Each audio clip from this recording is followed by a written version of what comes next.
Hello and welcome, my dear students, to my channel Mathematics Made Easy. This is Ms. Ruchika welcoming you to part 3 of EMSAT series. Today is day 3 of 10 days of EMSAT, and we are going to be solving an interesting problem. So let's dive into the video and see what problem we are solving today. So today's problem is fairly simple. It is a graphical problem. As you can see, the graph is given in the question and it is taken from the topic System of Linear Equations. So in the graph, if you see carefully, you see two lines, one represented by a red line, another represented by a blue line. Now I want you to observe and look at the system of equations, and in this question you have to say, looking at the graphs of L1 and L2, the two lines, is the system of equation this system of equation L1 and L2 has what name, how it is classified, what is the name given to it, to this system of equation. That's what is your question. And there are three options A, B, C. First is consistent, independent, inconsistent, or consistent dependent.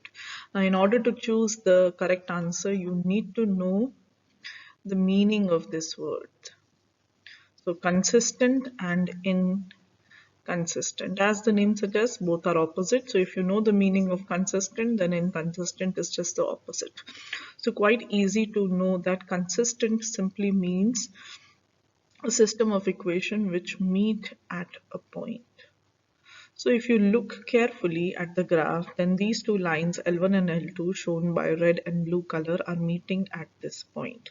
So definitely this is a consistent system of equation, and if it has no solution, they are not meeting at any point, then it is inconsistent. So out of these three options, inconsistent is cut. It is definitely consistent, so answer is A or C.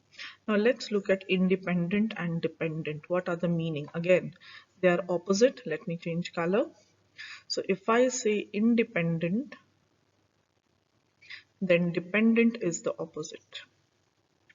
So let's look at this equation and see whether they are independent or dependent. Now they are going to be independent if they have a unique solution. Okay, and they are going to be dependent if they have infinite solution. Okay, so dependent system of equation, if you try to look at those system, then the graph will have infinite solution, means the two lines are parallel or they are on top of each other. So if you see that they are on top of each other, it means they are dependent and they have infinite solution. But here the case is different. The two are meeting at one single point. It's a unique solution. So we can easily say that the system is independent. So your correct answer out of the options is A. It is consistent because it has one unique solution. It is independent because they are meeting at a point, and it has a unique solution. So this is how you answer the question. I hope this video was useful for you and you understood the concept of consistent, inconsistent, independent, and dependent system. Until then, this is Ms. Ruchika signing off from today's session. And if you liked the video and found it useful, do consider subscribing to the channel and give it a thumbs up. Until then, see you in my next video. Bye, students.